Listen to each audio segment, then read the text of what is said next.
Résumé du cours « Les libres enfants de Summerhill » de Alexander Neal. Introduction. Une éducation idéale. Avec le développement de la psychologie, on s'interroge de plus en plus sur la place de la liberté accordée à l'enfant dans l'éducation.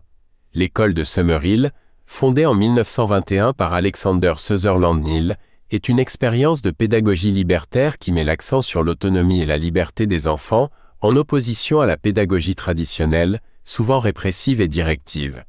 Qui était Alexander Neal? Alexander Neal, 1883 à 1973, était le fils d'enseignants écossais. Ayant reçu une éducation rigoriste et calviniste, il développe un dégoût pour la religion et l'école.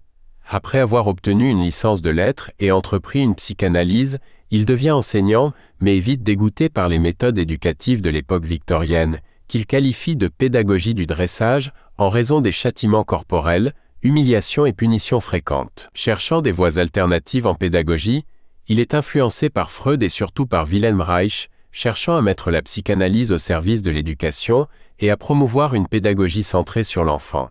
Les principes de l'école de Summerhill, création et fondement. Neal crée Summerhill dans l'est de l'Angleterre pour accueillir des enfants inadaptés, puis des élèves classiques. Il rejette toute forme d'autorité, de discipline imposée, de morale préconçue et d'instruction religieuse. Les enfants apprennent uniquement ce qu'ils veulent, et il y a un refus des examens et des évaluations. Démocratie directe. Summerhill est autogéré démocratiquement. Toutes les décisions concernant la vie de l'école, y compris les punitions, sont prises par vote lors d'assemblées générales hebdomadaires. Aucune règle n'est définitive, et les sanctions peuvent être modifiées ou abolies chaque semaine. Neal résume l'idée générale de son ouvrage « L'école doit servir les besoins de l'enfant ». Cours facultatifs, les élèves sont libres d'établir leur emploi du temps, avec des cours proposés mais non imposés. Certains enfants ne font que jouer au début, refusant les cours, ce que Neal appelle le temps de convalescence, proportionnel à leur haine de l'école traditionnelle. Une fois réconciliés avec l'apprentissage, ils récupèrent rapidement leur retard. Neal écrit « Les cours sont facultatifs.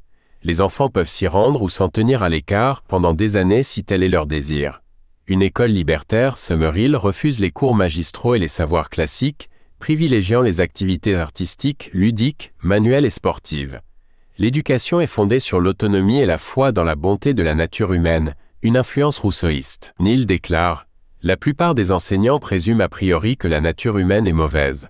Pour ma part, je présume qu'elle est bonne.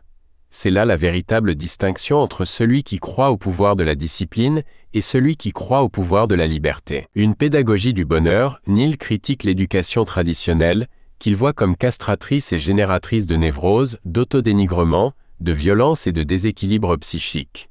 Il prône une pédagogie fondée sur la confiance, la responsabilité, la sécurité et l'approbation, visant le bonheur et l'épanouissement des enfants.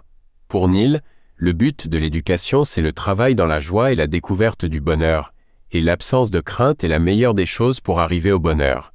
Limite du projet de Summerhill, bien que généreuse et innovante, la pédagogie de Neal est souvent critiquée pour son idéalisme. L'intégration des élèves en société pose problème, et des rapports d'inspecteurs britanniques ont remis en question la qualité de l'enseignement et le niveau des élèves, menaçant plusieurs fois de fermer l'école.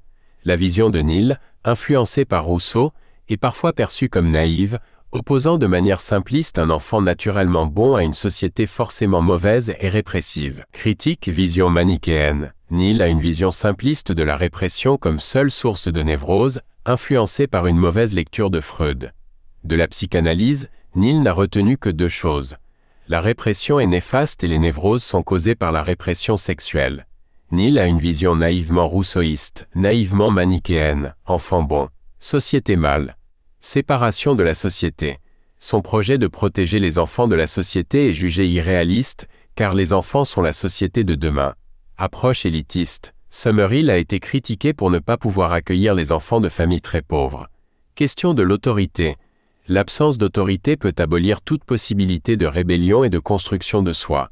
Conclusion. Summerhill représente une tentative radicale de réinventer l'éducation en mettant l'accent sur la liberté et l'autonomie des enfants. Malgré ses critiques et ses limites, l'école de Neal a inspiré des discussions sur la place de la liberté et de l'autorité dans l'éducation, questionnant la manière dont nous éduquons les enfants pour les préparer à être des individus équilibrés et heureux.